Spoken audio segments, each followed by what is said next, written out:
নারায়ণগঞ্জের সোনারগাঁয়ে সাবেক ইউপি সদস্যের চাঁদাবাজির প্রতিবাদ করায় মিথ্যা মামলা দিয়ে হয়রানির অভিযোগে সংবাদ সম্মেলন করেছেন এক সাবেক নারী ইউপি সদস্য। সোনারগাঁও উপজেলা প্রতিনিধি নজরুল ইসলাম শুভর প্রতিবেদনে দেখুন বিস্তারিত।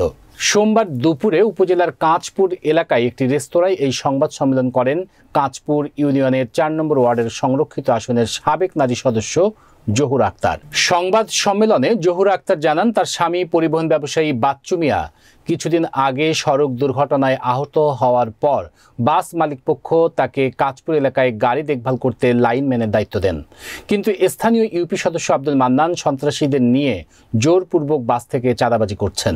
জহুর আক্তারের অভিযোগ, গত ৬ জুলাই বাচ্চু মিয়া খুলনায় অবস্থানকালে ইউপি সদস্য মান্না তাকে ও তার ভাই জিয়াউর রহমানকে জড়িয়ে কাঁচপুর শিল্পাঞ্চল এলাকায় অবস্থিত শ্রমিক লীগের অফিসে জাতির পিতা বঙ্গবন্ধু শেখ মুজিবুর রহমান, প্রধানমন্ত্রী শেখ হাসিনা ও স্থানীয় সংসদ সদস্যের ছবি এবং অফিস ভাঙচুরের মিথ্যা নাটক সাজিয়ে সোনারগাঁ থানায় মামলা করেন, যা সম্পূর্ণ মিথ্যা ও বানোয়াট বলে দাবি করেন ভুক্তভোগী বাচ্চু মিয়ার স্ত্রী সাবেক নারী ইউপি সদস্য জহুর আক্তার।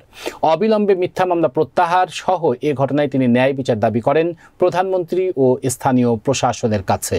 সংবাদ সম্মেলনে আরও উপস্থিত ছিলেন ভুক্তভোগী জহুর আক্তারের পরিবারের সদস্যরা সহ স্থানীয় গণ্যমান্য ব্যক্তিবর্গ। তিস্তা প্যালাস, তিসা, যাত্রী সেবা, প্রাইম প্রিন্স, এই পরিবহনগুলো আমার স্বামীকে এই দায়িত্ব দেয়, চাকারের দায়িত্ব দেয়। চাকারের দায়িত্ব দেওয়ার পরে আমি দীর্ঘদিন যাবৎ আমার স্বামীর নিয়ে এই পরিবহন দেখাশোনা করে চলতেছি। হঠাৎ করে হলো এই মাননীয় মেম্বার তহিদ মতিউর ওনারা এসে বলতেছে যে আমরা নারায়ণগঞ্জ জেলার 2302-এর কমিটি আনছি, কমিটি তুমি এইখান থেকে চলে যাও। আমি এর আগে অনেকবার সাংবাদিক সম্মেলন করছি, তারপর মানববন্ধন করছি। মাননীয় মেম্বারের অত্যাচারে আমি বাড়িতে থাকতে পারতেছি না, আমার ফ্যামিলি সহ উনি খুব হুমকি দুমকি দিতেছে, মারধর করতেছে। আমি থানায় এই নিয়ে অনেকবার গেছি, আমার থানায় আমার পক্ষে কোনো কাজ করে না। থানায় মাননীয় মেম্বার বলে থানা পুলিশ আমার পকেটে।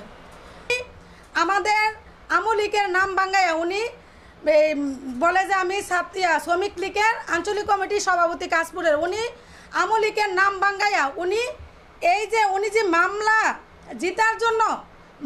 জিতার জন্য যে উনি বঙ্গবন্ধুর ছবি, মাননীয় প্রধানমন্ত্রীর ছবি, মাননীয় কাসরাসনাথের ছবি ভাঙচুর করছে, উনি আবারও প্রমাণ করে দিল উনি একজন রাজাকার।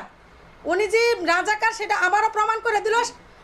বিএনপি জামাত শিবির উনি আবারও প্রমাণ করে দিল যে উনি এই ছবি ভাঙ্গা। আমি মাননীয় স্থানীয় প্রশাসন, মাননীয় আইজিপি, মাননীয় এসপি স্যার, আমি মাননীয় প্রধানমন্ত্রীর কাছে আমি এর বিচার চাই যে আমি যদি এই ভাঙচুর করি, যদি কইরা থাকি, আমার ফ্যামিলি, আমার ভাই, আমরা যদি কইরা থাকি, আমাদের যেই শাস্তি দেওয়ার সেই শাস্তি দেখ।